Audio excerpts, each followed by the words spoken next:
It's Brian Preston, the Money Guy. All right, we've got a question from Natasha. She said she loved our topic today about how to nail your interview.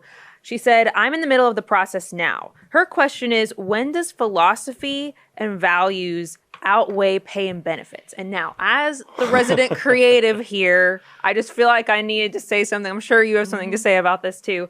But I would say a big thing for me has been priorities and life circumstances. Like, I had jobs before this. The Money Guy Show was not my first job that I loved the people, loved what I did. But like, there wasn't as much of a career path. There weren't as many opportunities for career growth.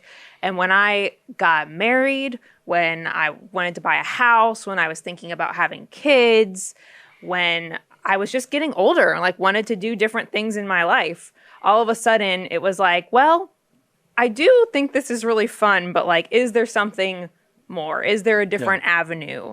And so I would say, like, do you have the freedom to be able to choose the passion over the benefits? Because sometimes when you're in the messy middle, or like me, really just entering the messy middle, when I found the Money Guy Show, the benefits and the pay were important. You know, like, it was something that was more of a factor than it was when I was 22 and just out of college and like, hey, let's give this a try. So I know that's not like the step-by-step thing, but your question really resonated with me because I did take a more creative career path that isn't, you know, as high paying theoretically, unless you are really innovative, I guess. But that has been my experience. I just think it's important to point out that it really depends where you are in your life, I think. I think this is the age-old question that there's so many things in life that you have to figure out the balance between different scenarios. You know, there's comfort, there's risk.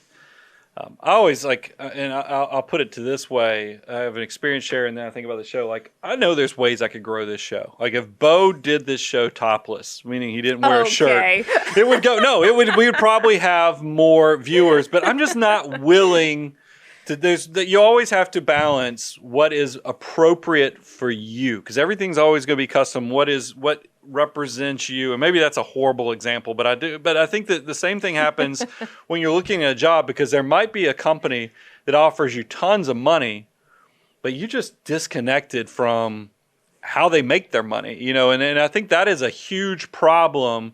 If yes, you could get offered all this money, but you're disjointed from philosophy or the quality of life it creates for you. You have to figure out, how do you reconcile that? And here's my experience share. First job out of college, I worked at this accounting firm. I absolutely loved my boss. Man, and I'm old enough now that I've gotten the full circle moment where I've gotten to go back and talk to him.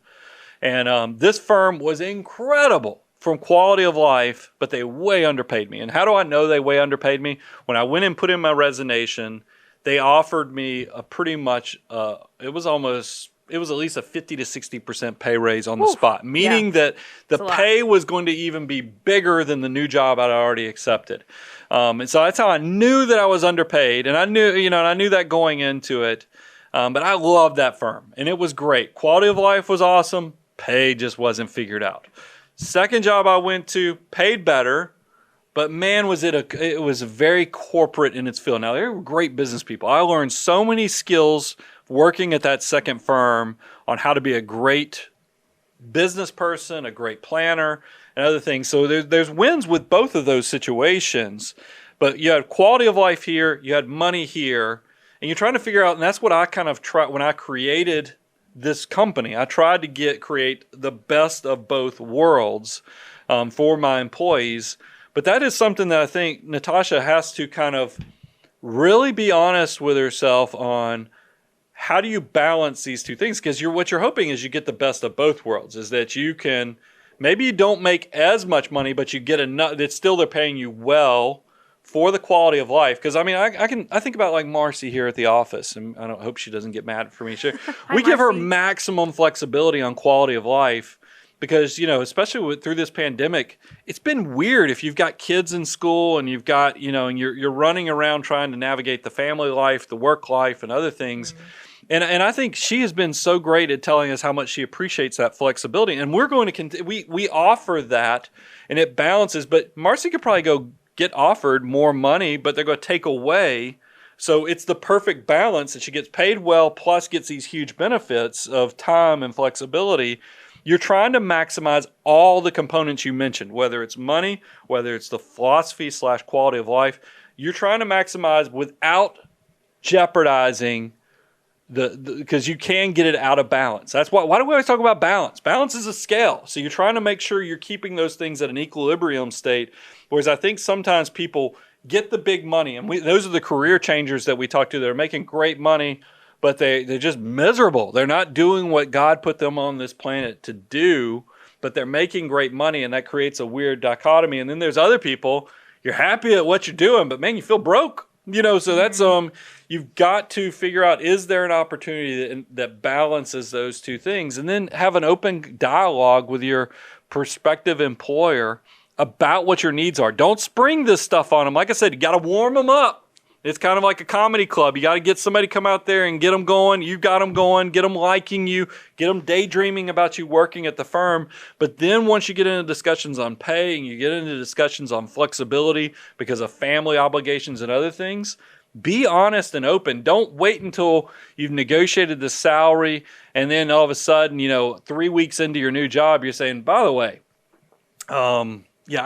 Christmas, I'm going to be taking 2 weeks every year. Mm-hmm. No. You should have done that back at the beginning, not beginning, but back during the negotiation stage, so everybody knew where we were, because expectations being met is so much more powerful than if you spring it on people and play gotcha. Gotcha with jobs never works out well. I would tell you to have open dialogue. It's back to when I started the show, I wrote down How to Win Friends and Influence People is a very powerful book that sits behind me.